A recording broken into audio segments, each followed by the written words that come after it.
Go. Hi, I'm Hannah, and for my presentation, I'm going to be talking about my study tool for all the nerve plexuses. So you can get all the individual nerve plexuses online in line drawings. I just put all of them together. So we have each of the nerve plexuses, and I like doing the lumbosacral together. So I draw it out in a line drawing of all the nerves, and then I take colored pencils to map out the nerve roots and how they make each individual nerve. So we're going to start with ansa cervicalis. I think that's how you say that. And it gets nerve roots from cranial nerve 12, which is hypoglossal nerve, cervical 1, cervical 2, and cervical 3. So we're going to take our colored pencil and trace our nerve roots.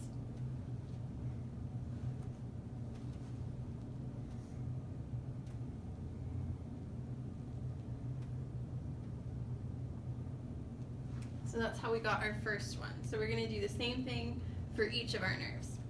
So the next one is the lesser occipital and the greater auricular, the greater auricular, which both get C2 and C3.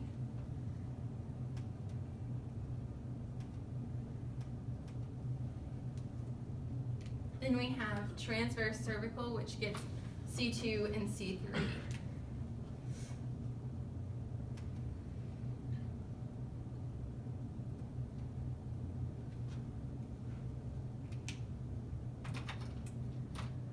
Then we have supraclavicular nerve, which gets C3 and C4.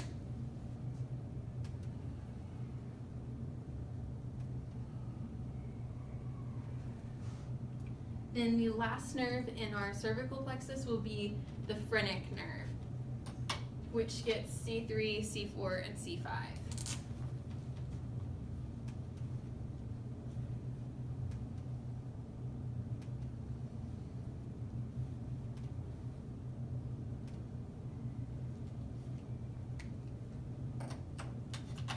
Then we move into the brachial plexus. So you can add as much detail or as little detail as you're looking for. It just depends on what nerves you're studying. So I added a little more detail in the brachial plexus, but I could have gone even further. So our first one, we're going to start with the dorsal scapular nerve, which gets C5 and C6.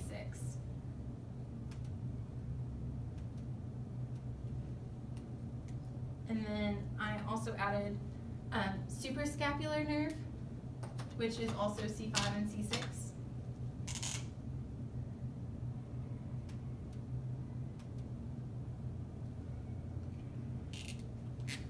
Then we move into our bigger nerves. We get musculocutaneous is C5, C6, and C7.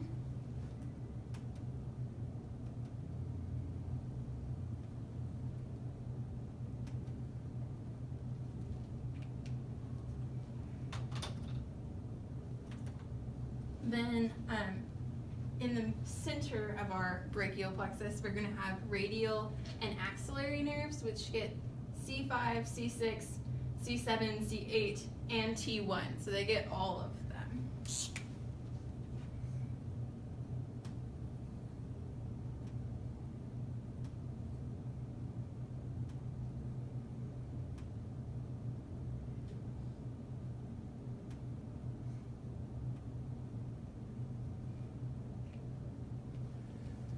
Then the last two in our brachial plexus will be the median nerve and the ulnar nerve.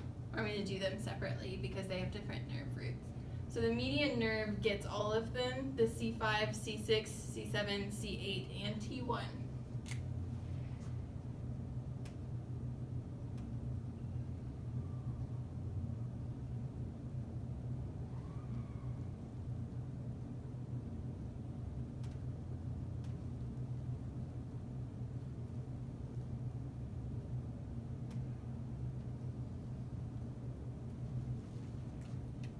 And then last in our brachial plexus will be the ulnar nerve.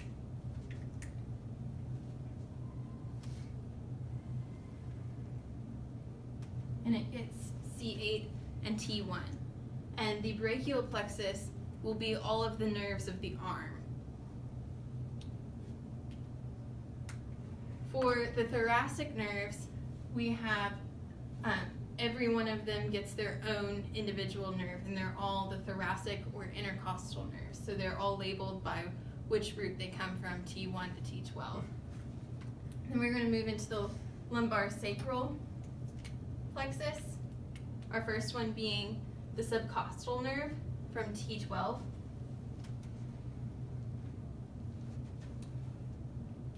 Next we get iliohypogastric from T12 and L1.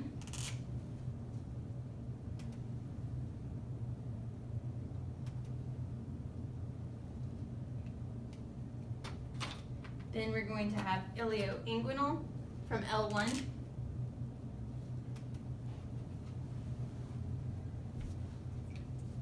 Then genitofemoral from L1 and L2.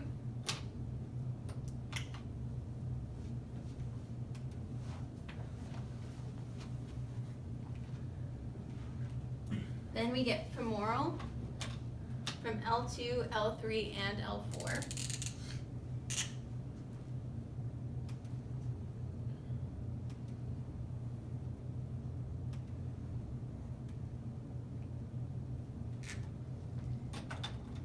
Then we have superior gluteal from L4, L5, and S1.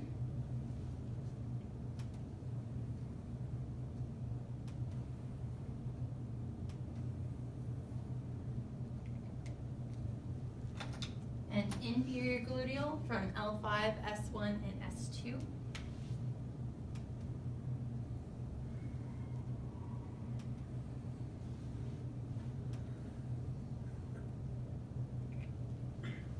Then we have our biggest nerve, and arguably the most important for therapy and for injuries, the sciatic nerve, which comes from L4, L5, S1, and S2.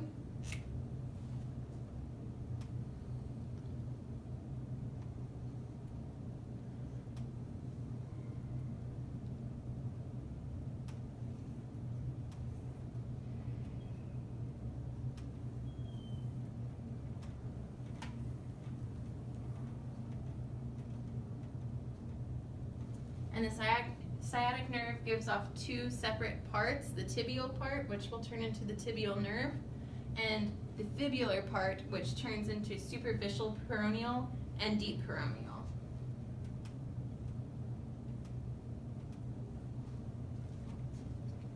Then we have the pudendal nerve from S2, S3, and S4.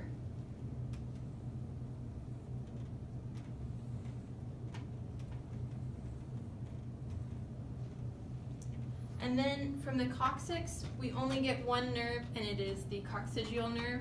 It's also been labeled in some textbooks and reading materials as C sub 0.